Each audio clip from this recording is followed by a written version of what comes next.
Приветствую всех на канале Магия Песка. Мои дорогие любимые зрители, меня зовут Ольга, и сегодня для вас я сделаю отсыпочку на такую тему. Для вас срочная весточка от судьбы. Давайте посмотрим, о чем вам нужно узнать прямо сейчас, в это самое мгновение. Какая важная информация должна вам открыться. Загадайте, пожалуйста, на себя, и пусть весточка к вам придет, пусть информация для вас откроется. Я прошу высшие силы дать мне возможность ответить на все вопросы и послать для вас только лишь самую важную, нужную и полезную информацию.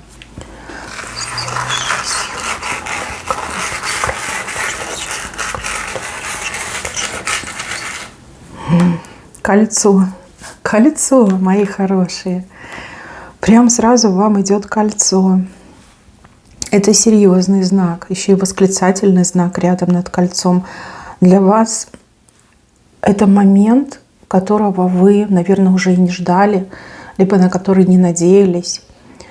Кольцо — это знак союза, знак любви, знак сотрудничества.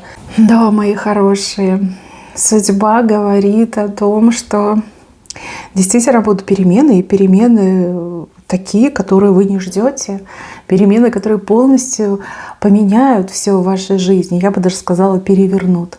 Давайте рассмотрим с разных сторон. Во-первых, если вы страдаете от одиночества, либо у вас личная жизнь не случилась, не сложилась, знайте, что на вашей ручке будет красивое, самое лучшее, прекрасное кольцо. Кольцо как знак любви, как знак верности, преданности, заботы. Вы точно выйдете замуж, либо вы точно женитесь, дорогие мои мужчины, да, на себя переворачивайте. Это точно будет. И раз вам информация пришла сейчас, то, скорее всего, своего суженого либо суженую вы встретите как раз-таки в этом году. До конца года колечко на пальчике у вас появится. Просто так, такие знаки не приходят. Если вы любите, но по какой-то причине произошли проблемы, вы поругались, либо сейчас вы не вместе, либо есть какие-то серьезные преграды к тому, чтобы вы были вместе, все решится, все случится. И с любимым человеком вы точно будете вместе. Тут, если вы в браке, то укрепление ваших отношений. Если вы не в браке, то точно поженитесь. Если вы не имеете друзей, да, нет у вас настоящей подруги, нет друга, такой человек тоже в вашей жизни появится. Ведь кольцо — это и дружеский союз. Будете вместе люди, которые друг другу помогают, защищают, оберегают, поддерживают. Да? Такой человек появится. И у кого-то еще это кольцо идет как союз рабочий, творческий. Да? Если вам нужна поддержка, если вы никак не можете найти свое место в жизни, да, коллектив, либо найти человека, с кем бы вы развивали свое дело, да, компаньона не можете найти, точно будет. Мне идет, что это кольцо на вашем пальце, как знак любви, как знак союза, как знак сотрудничества. О кольце говорят: замечательно, мои хорошие. Вы не просто так попали на эту отсыпку, вас сюда точно ваши ангелы привели. Для того, чтобы судьба раскрыла свои планы. Быть вам с кольцом. Кстати, мои хорошие, если вы увидели какое-то очень красивое колечко, и вы о нем мечтаете, но колечко, допустим, очень дорогое, либо вы не можете себе это позволить, поверьте, ваша мечта точно исполнится. Колечко будет вашим, и будет на вашей ручке, будет на вашем пальчике. Будет достойным украшением, достойным подарком для вас. Колечко, да, прям четко кольцо вышло. Дальше, мои хорошие, судьба вам говорит о каких-то потрясениях. Как переживания, потрясения. Здесь какой-то коршун на маленькую птичку напал. Тут даже не напал, сколько напугал. Знаете, это не нападение, это напугать больше идет. Что бы такого ни происходило, да, вот вам кажется, что все плохо закончится, да, какие-то там плохие новости приходят, угроза какая-то нависла. Кто зашел на эту отсыпку, вам бояться нечего. Да, вы можете напугаться немножко, но это не критично. Этот коршун, да, вот этот, кто, орел, наверное, какой-то, он огромная птица, видите? Ничего вам не сделает, ничего. Ну, подлетит, крыльями помашет и дальше улетит. Ничего плохого не случится. Да, может быть волнение, да, могут быть там переживания очень серьезные, но не более того. Также, если над вами сейчас возникла какая-то угроза, обычно такими птицами, там, орлами всякими, соколами показывают угроза со стороны власть имущих людей, со стороны каких-то организаций, учреждений, там, правоохранительные всякие, там, судовая система. Ничего плохого не случится. Да, немножко напугаетесь, но ничего плохого не случится. Вот помашет эта птица большая крыльями и дальше полетит. А вы останетесь в своем гнездышке, как были, так и будете жить.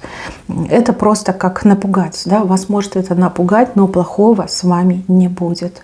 Не будет. Может, это какой-то специальный маневр. Может быть, это проверка вас на прочность. У кого-то еще отыграется ну вот такое стечение, да, обстоятельств. Но плохого я не вижу. Я вижу, крыльями машет и улетает, а вы остаетесь в своем гнездышке. Хороший знак. Может, вас выселить хотят, да? Не выселят, разве что вы сами уедете. Потому что гнездо все-таки это дом. Может, у вас сейчас суды какие-то за недвижимость идут. Главное не бояться и не отступать, да? Самим не съезжать, не выезжать, либо на попятную не идти. Это такой еще совет. Дальше. Кого-то предупреждают о женщине. Женщина очень коварная, деньги очень сильно любит. Эта женщина, она как-то вот рядом с вами, либо вокруг вашей жизни вьется. У нее змеиный язык и очень длинный язык. Женщина, которая вас, ну, скажем так, обсуждает, против вас людей настраивает. И не знаю, как бы правильно вам это сказать. Она вас побеждает в моменте только лишь потому, что она беспринципная, у нее много свободного времени, и у нее такой длинный змеиный язык. Покуда вы молчите, эта женщина говорит. Как только вы тоже начнете говорить про эту женщину, либо громко говорить о том, что эта женщина против вас выступает и действует, тогда силы уравняются, и наоборот, у нее все в спад пойдет. Понимаете, она пользуется тем, что вы молчите. Вам нельзя молчать. Вот если вы видите, что она коварная, злая, против вас действует, тоже об этом говорите. Всем рассказывайте, какая она гадостная. Да? Вы должны действовать приблизительно такими же методами, как действует она. Потому что очень многие люди ваше молчание воспринимают как, ну, вы стыдитесь. Да? Это все правда, и вы стыдитесь, вам нечего сказать, поэтому вы молчите. Вот кто столкнулся с такой ситуацией, молчать нельзя. Нужно прям громко кричать, на все стороны света кричать о том, что эта женщина лезет в вашу жизнь, пытается вашу жизнь разрушить. И тогда придет равенство, а потом у этой женщины все пойдет в спад. Почему? Потому что она этого не ждет. Она прям знает, что вы тихий, спокойный человек, что вы не пойдете на обострение, на эскалацию не пойдете, поэтому она так себя и ведет. Она чувствует себя буквально вот в шоколаде.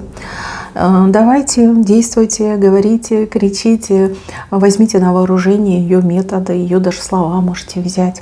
Делайте. Ребятки, сейчас все от вас зависит. Молчать нельзя, нужно себя защищать, нужно себя отстаивать. Поверьте, это все поменяет коренным образом. И для вас, и для нее. Только для вас в плюс, а для нее большой такой глубокий минус и темный минус. Еще, мои хорошие, здесь какие-то игры проходят. Люди как будто бы играют, но ставки очень высоки. Может, действительно имеется в виду какой-то азартный, да, вот лудоманство какое-то, азарт, игры. Либо вы не знаете, что кто-то играет, пристрастился, либо, это действительно какой-то азарт, какие-то непроверенные варианты, махинации, сопряженные с большим риском. Ставки очень высокие. Понимаете, если вы выиграете, хорошо, порадуйтесь. А вот если проиграете, то проиграете прям по полной. И там уже сложно будет восстановиться. Если вам предлагают какие-то теневые схемы, если вам предлагают какое-то неправомерное решение ситуаций и проблем, лучше отказаться. И также, если вас затягивают какие-то азартные либо нелегальные действия, тоже лучше отказаться. И да, проверьте всех своих знакомых и родственников, потому что у кого-то отыграется, что человек пропадает в азарте, он просто в лудоманию погрузился, и человека нужно спасать, человеку нужно помогать. И если сейчас вмешаться, то человека можно спасти, вытащить, да? А если ничего не делать, то человек полностью погрязнет там, и уже все, да, там и психика нарушится, и проиграет все на свете. И чем-то очень-очень печально может закончиться. Да, повнимательнее надо быть. Ну и сами, пожалуйста, тоже не рискуйте. И тут ставки слишком велики, понимаете. Если проиграть, то это уже как боль жизни выглядит.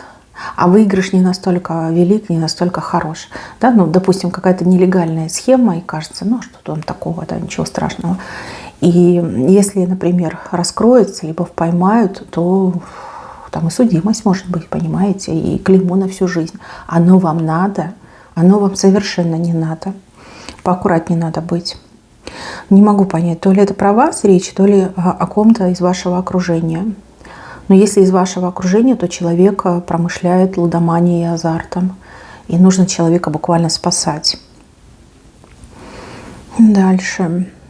Здесь вот мужчину кто-то спаивает, в прямом смысле слова, да, спаивает. Его постоянно куда-то зовут, наливают, угощают, поощряют. Как-то вот, знаете, медом и алкоголем встречают. И, возможно, у вас из-за этого проблемы начались. Кто-то спаивает специально, не идет, специально наливают, специально угощают. Я не могу понять, в чем проблема, здесь не показано. Но показано, что если вы ссоритесь, то человек, понятно, хочется идти туда, где тебя приласкают, где тебя медом угостят. Вот. Нужно немножечко поменять тактику, да, немножко поменять отношения. Нужно не ругаться, а нужно наоборот, что поддержать и, возможно, даже предложить какую-то помощь, лечение даже, может быть, уже надо. Допустим, да, вот почему-то мне идет ситуация, что у мужчины проблемы в жизни на работе, и жена его за это пилит, ругает, в принципе, по делу, да, потому что он ей всего не говорит, он там, может, боится, стесняется там сказать, что у него проблемы, а жена не понимает, думает, что он лениться не хочет, а они ругаются, и вот какая-то женщина добрая, да, наливает этому мужчине, там его по голове гладит и говорит, какой ты талантливый, какой ты хороший, а вот жена у тебя стерва, она тебя не любит, она там тобой пользуется, ты там не нужен, да, вот какие-то такие страшные вещи.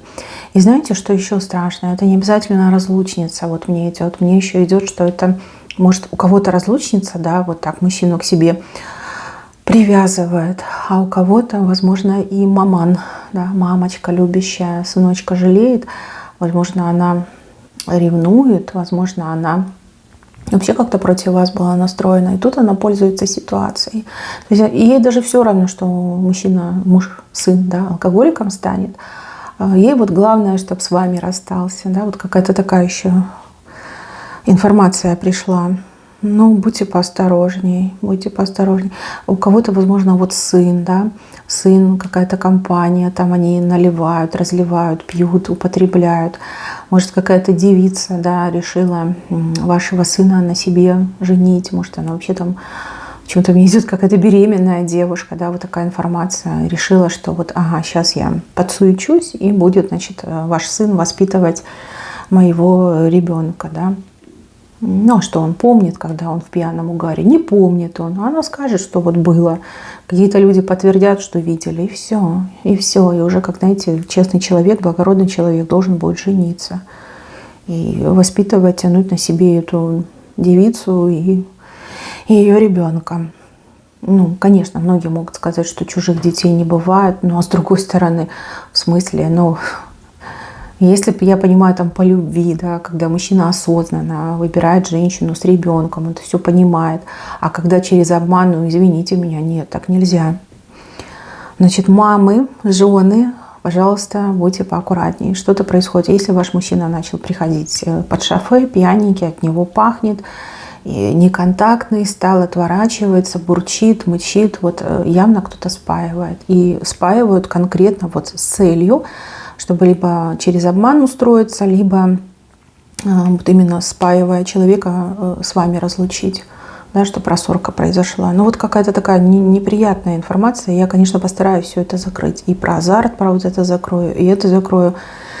И даже тут с женщиной попробую вам помочь. Но тем не менее, вы тоже должны держать руку на пульсе. Это очень важно.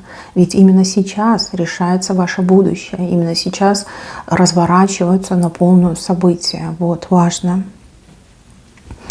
И еще есть человек, который вам все время говорит про свою любовь. Ну, типа, я тебя люблю, да, я люблю лишь тебя, я тебя люблю, люблю, люблю.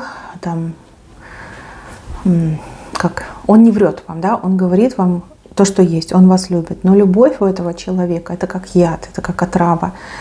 Этот человек не умеет любить так, как умеете любить вы. Вы по-разному любите. Если вы любите, то вы заботитесь, вы помогаете, вы участвуете, вы оберегаете, да, вот как-то с лаской относитесь. А если он любит, то там, знаете, как тумаки, кулаки, всякие обзывательства, укоры, угрозы. Ну и такое, знаете, поведение отвратительное, омерзительное. Да, он любит, но любовь жестокая, любовь как больная, как правильно сказать, извращенная какая-то любовь. Да, я не спорю, такое иногда бывает, когда дети воспитываются, да, их там бьют родители, и ребенок, чтобы себе самому, да, вот смягчить эту пилюлю, себя убеждает, что раз меня мама и папа бьют, значит, они меня любят. И когда он вырастает, у него такое же и понятие к женщине идет, что ага, я ее люблю, значит, я должен бить ее, да, либо я должен ее там обзывать всякими ругательствами, да, я должен ее постоянно унижать, ну, потому что я ее люблю. Чем сильнее унижаю, тем как бы ярче выражаю свою любовь. Вы знаете, человек может с возрастом, ну, либо со временем, у кого-то с возрастом, у кого-то со временем, ну, прям берега попутать. Вы знаете, такая любовь, она и до инвалидности, не дай бог, доведет, либо может довести и до летальных каких-то моментов. Да, любит, но такая любовь, она и даром не нужна, вы понимаете? Не нужна. И я вижу, что вас что-то останавливает. Я вижу, что вам буквально вот все духи вашего рода, они все встали вокруг вас, выстроились. И ангелы буквально вот пробивают ваше сознание, пытаются достучаться, что не надо быть с этим человеком, нельзя. Иначе ты себя погубишь. Не ты себя, он тебя погубит, да. Девушки, женщины, я понимаю, что любовь слепа. И полюбишь кого? Козла, да, и козлы этим пользуются. Но будьте умнее, прислушайтесь к своим предкам, прислушайтесь к своим ангелам. Они же, стучат вам, стучат. Вот постоянно какое-то чувство у вас странное, кому-то сны снятся. Вас пытаются уберечь от этой жуткой, ужасной доли, да, когда... Ладно, даже не хочу это говорить. Это плохо, это очень плохо. Слушайте, у меня аж прям как-то в горле ком стоит. Мне так плакать хочется. Не знаю, услышьте меня, пожалуйста. У кого-то, кстати, это не для вас информация. Допустим, у вас дочь, и вы видите, что ее избранник, он жестокий человек, он ей не подходит. И вроде как и доказательств у вас особых нет, а сердце не на месте. Мои дорогие женщины, у вас, видно, связь с родом очень сильная, и через вас пытаются вашу дочь уберечь. Да, нужно приложить усилия, нужно, чтобы, во-первых, они не спешили, может, какое-то время просто вместе пожили, да, чтобы дочка ваша увидела, кто такой этот мужчина, потому что он так красиво и много говорит о любви, а любовь у него такая жестокая, такая больная, такая вот, прям, знаете, агрессивная еще мне идет. Может, поживут они там без брака пару месяцев, она его увидит настоящим, и вот вдруг очнется. Сейчас вот как дурман какой-то в голове идет. Ну вот что вышло, то вышло. Я чувствую, что мне долго придется потом закрывать эту отсыпку. Но ради вас я это сделаю. Дальше, мои хорошие. Здесь вот про работу чью-то показывают. Работа, подарок. Работа как подарок. Либо на работе какой-то подарок. Вы видите, вот человек вам на руках вот такого красивого петушка дарит. А петушок прям как леденец. Да? Это с работой связано. Либо это какое-то предложение по работе вам скоро поступит, а вы почему-то испугаетесь, а вы скажете: ой, нет, это какая-то должность ответственная, там работа сложная, а вдруг я не справлюсь, а вдруг не смогу, а вдруг там ошибок наделаю. Какие-то такие мысли у вас, да, вы в себя, что ли, не верите, то ли испугаетесь, что красиво там какими-то сложными словами должность называется, либо какой-то расширенный список должностных обязанностей. Вы знаете, в мире ничего на самом деле сложного нет. Другое дело, как это люди называют и подают. Обычно все, что вот такими прям очень сложными словами называется, это прям обыденность, да, обыденность. Вы же не нейрохирургом устраиваетесь, да, вам же не предлагают такую работу. Вы там на бухгалтера учились, а вас зовут делать операции на открытом сердце. Такого не бывает, да. Вас позовут на что-то релевантное, похожее, либо на то, в чем у вас особый талант, способность есть. Вот есть люди, которые умеют продавать, а есть люди, которые умеют прям детально как все считать, очень внимательные, такие вот четкие. Вот есть способность к чему-то, и вас туда позовут. Либо позовут на должность, на какую-то роль, которая повыше то, чем вы сейчас занимаетесь. Бояться вам нельзя, вам нужно сразу согласиться. И свои страхи искореняйте, выбрасывайте. И если вы на это предложение согласитесь, то будете до конца своих дней сладкие конфеты кушать в виде этих петушков. Сладко, вам будет сладко. Вы окажетесь на своем месте, вы окажетесь в своей стихии, в своем коллективе. Люди вас будут хорошие окружать, и руководители, и подчиненные, и коллеги. Вы будете карьерно расти, вы вырастете очень сильно. Причем вырастете в короткий срок. Не так, что люди там растут 20-30 лет, а вы за пару лет очень сильно вырастете.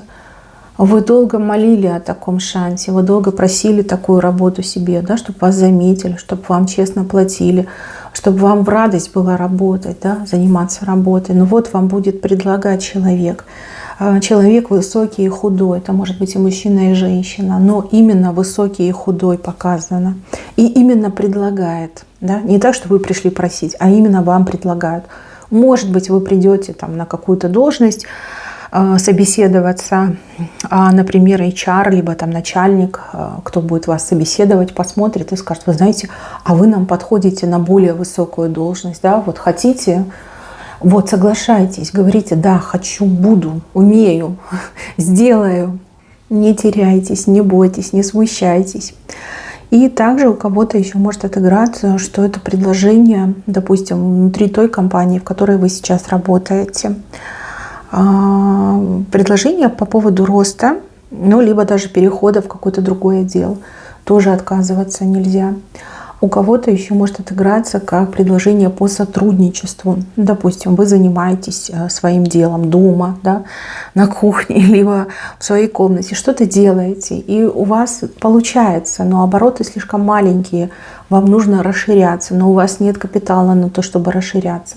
Допустим, кто-то узнает из той же сферы, например, да, человек узнает, либо человек при деньгах, который сам не может таким заниматься, но хочется деньги вложить, да, чтобы их увеличить. И вам могут предложить сотрудничество. Скорее всего, не просто могут, а вам будут предлагать, да, потому что здесь конкретно человек того петушка протягивает. Ни в коем случае не отказывайтесь, не отказывайтесь. Вы всегда сможете вернуться в исходную точку. Но если вы от этого петушка откажетесь, то следующего петушка может и не быть, и за всю жизнь не быть. Либо если будет, то ой, как не скоро, ой, как не скоро. Соглашайтесь. Год лошади, год кармы. когда мы получаем за свои заслуги и за свои проступки. Но опять же, если ты не хочешь брать, так силой никто не заставит. Вы сами можете отказаться от своего счастья, от своей радости, от своих денег. Нельзя отказываться, ни в коем случае. Смотрите, человек слева петушка вам в правую сторону протягивает. То есть все, что вам будет предложено, пойдет на благо вам. И отказываться вам ни в коем случае нельзя. И теряться вам нельзя. То растеряетесь, будете сидеть моргать, да? Тоже как-то не очень будет выглядеть. Вы уверенный в себе профессионал, вы мастер своего дела, никогда об этом не забывайте. Вы можете себе даже какие-то аутотренинги устраивать перед зеркалом, ну, либо как вам там удобно. Настраивайте на себя, что вы ценный сотрудник, вы всем нужны, все вами интересуются, вы намного лучше всех остальных. Ну, нет такого, что вот вы где-то чего-то не знаете. Я этого не вижу. Если бы это было, вам бы не предложили. Серьезно вам говорю. Так, еще. Вот здесь у вас на пороге то ли бывший, то ли бывшая. Мириться, скорее всего, придет. Мириться, примирение. Не у всех отыграется, а отыграется лишь у тех, кому судьба человека приведет. Тут может даже как случайный такой момент проиграться, когда вы с бывшей либо с бывшим где-то столкнетесь сначала, да, вот случайно друг друга увидите, а потом уже бывший либо бывшая придет мириться. Ну, потому что это будет знак судьбы, да. И ну, тут показано, что если вы помиритесь, то у вас хорошая жизнь будет, и ошибки прошлого никогда не станут между вами. Наоборот, будет делаться все и с вашей стороны, и со стороны партнера, чтобы эти ошибки никогда не появились. Ну, бывает такое, да, люди любят, ну, молоды, либо горячи, могут совершать ошибки. Ну, кто не без греха? Ну, вспомните, все где-то что-то делали, да. Нет такого, что прям были святые, идеальные. Если судьба вас сначала столкнет с бывшим, с бывшей, а потом бывший либо бывшая придет и будет мириться, значит, вот проживете долгую счастливую жизнь вместе. Восстановитесь, и обиды забудутся, и будете жить, не тужить, в достатке будете жить, 100% в достатке. Если нет, то это было не ваше предсказание. Дальше, мои хорошие, вот здесь показывают человека, который, смотрите, помогает вам дырки зашивать. Ну, дырки — это расходы, это долги, это кредиты, это то, через что уходят ресурсы. Кстати, у кого-то, возможно, не просто долги, кредиты, еще могут быть проблемы со здоровьем. Кто-то появится в вашей жизни, придет или будет предлагать свою помощь, чтобы закрыть, зашить эти дырки. Вам, конечно, эта идея очень понравится. Может быть, вы действительно в отчаянном состоянии находитесь, там такие сильные долги, да, много, да, должны, что и за всю жизнь не выплатить. Но вот я вижу рядом с вами человека, который помогает вам эти дырки зашить. Ну и то же самое, вот не знаете, куда идти, где нормального врача найти, чтобы ну, хоть как-то здоровье свое наладить, да, вылечиться. Будет такой человек рядом с вами, будет обязательно. Дальше показывают картинку. Дорога. Вам куда-то ехать не надо. Либо не стоит, либо нельзя, у кого-то отыграется. Здесь буквально вы хотите куда-то поехать, куда-то уехать, но у вас будут проблемы. Допустим, там сложно купить билет, либо билетов нет, либо билеты там космос стоят, да, цена. Может быть, у кого-то еще отыграется, там только собрались ехать, раз там чем-то заболели, приболели, либо что-то случилось, какая-то проблема возникла. Вас буквально вот не пускают куда-то и говорят, что лучше сейчас не ехать, типа не время ехать, надо либо обождать, либо в принципе ехать не стоит. Вот не пускают вас. А у вас какой-то псих, у вас какой-то нерв. Ну, потому что вы очень хотите уехать. Вам кажется, что вот если я уеду, то у меня все будет хорошо. Либо у меня там все поменяется в жизни. Нет, только лишь ухудшится. туда, куда вы едете, либо хотите поехать, там что-то все темное, какие-то такие вот прям как клубы дыма почему-то показывают. Черные такие клубы дыма. Нет, туда ехать не надо, и вас будут останавливать. Не лезьте на рожон, не форсируйте события. Если не получается, значит, просто примите эту ситуацию. Примите и успокойтесь. Если все хорошо, то вы и поедете, то и проблем никаких не будет. Да? Само собой придет. И билет хороший попадется, и не за все деньги мира, и никаких препятствий вам не будет. Но сейчас я не вижу, чтобы вам дорога открылась. Наоборот, будут останавливать. Вот чем могут, тем и остановят. Да? Вот будет казаться, что все против вас, а на самом деле все за вас. Вот не хотят высшие силы, чтобы вы что-то плохое повидали, либо в какой-то ужасной ситуации оказались. Поэтому и закрывают вам дорогу. Лев. Какая-то картинка странная, знаете, показывают льва, который думает, что он кошка. Да, разница. Лев и кошка. Возможно, вас всю жизнь убеждали, что вы вовсе никакой не лев, да, а вы обычный кот, обычная кошка. А на самом деле вы лев, вы львица, вы очень сильный человек, вы все можете. Тут, кстати, могут быть еще отсылки к какой-то особенной родовой принадлежности, да, царская кровь, голубая кровь. Ну, либо вы потомок каких-то очень великих людей, да, непростых людей. Кто вас убеждал, что вы кот, что вы кошка? Кто-то это делал, систематически делал, годами, возможно, делал. На самом деле вы лев. И чем львица, да, если женщина, просто переворачивайте на себя. Чем быстрее вы это поймете, тем быстрее поменяется ваша жизнь. Тем быстрее поменяется ваша жизнь, да. Какое-то убеждение, воздействие. А может, вы сами себя убедили? А может, как были ребенком, там, школьные годы, да? Вот как поверили, что вы ничего не можете, ни на что не влияете. На самом деле вы ого-го какой человек. Вы сильный человек, вы человек силы, воли, харизмы, характера. Пора как посмотреть на себя в зеркало и понять, кто вы есть на самом деле. Просыпайтесь, да, вот хочется сказать, просыпайтесь. Либо выходите из этого заблуждения.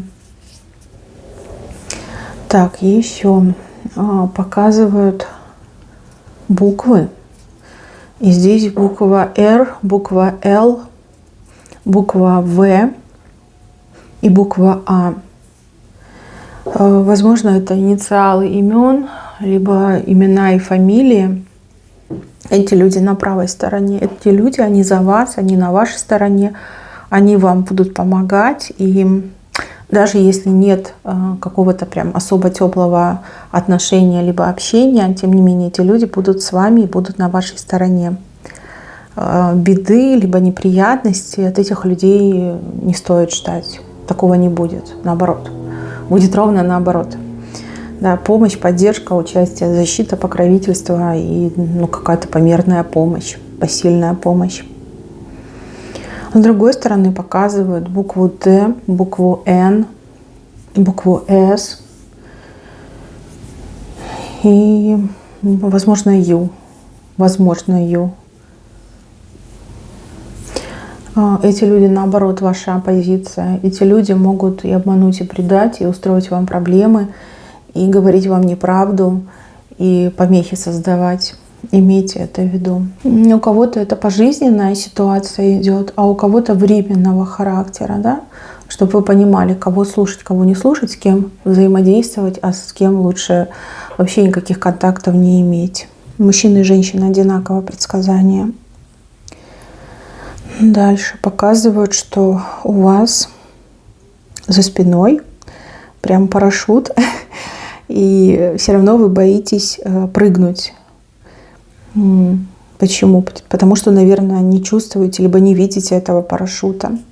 Но это верный знак того, что вас подстрахуют и вам помогут высшие силы прыгнуть. Какое-то решение вам надо принять, да? либо какой-то выбор сделать, а вы боитесь, вы не уверены.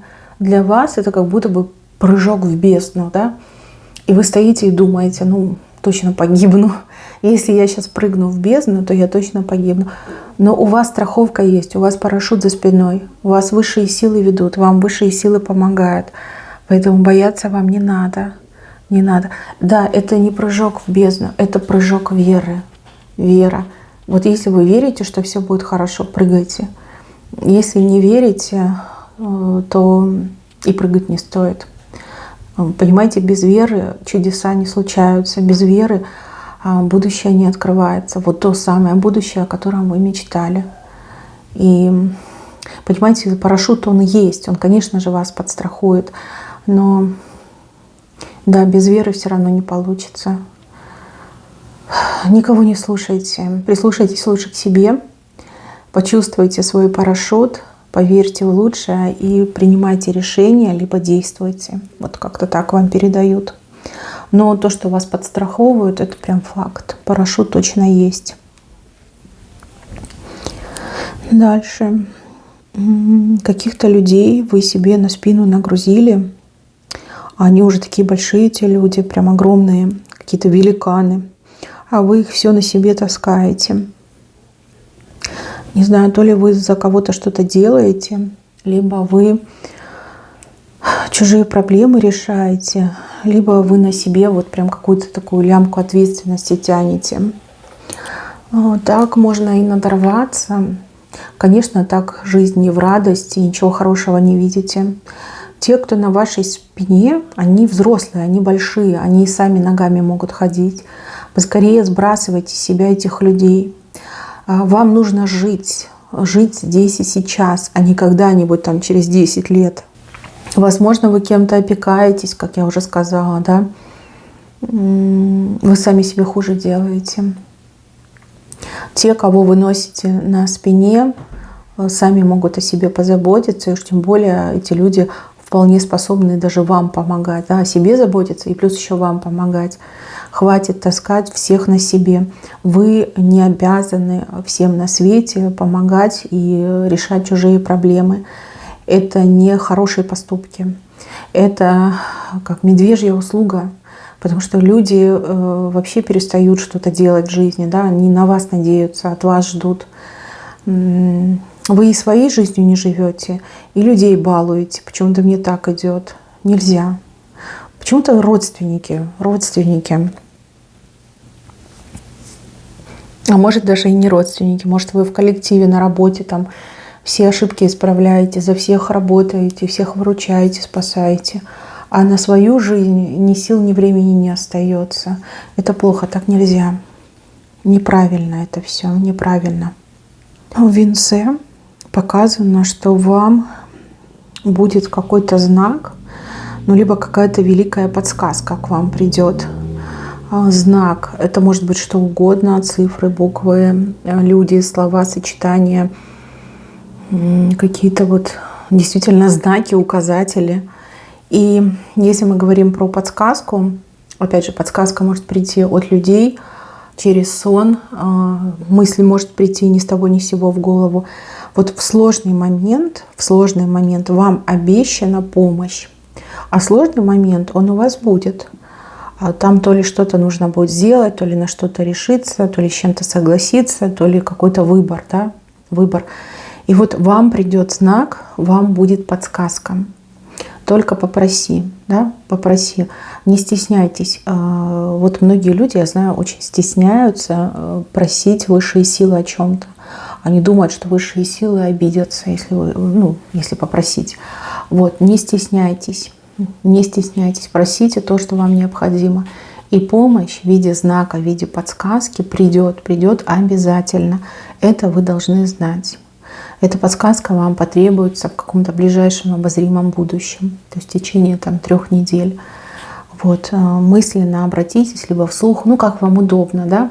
Попросите, своими словами попросите, и подсказка к вам придет.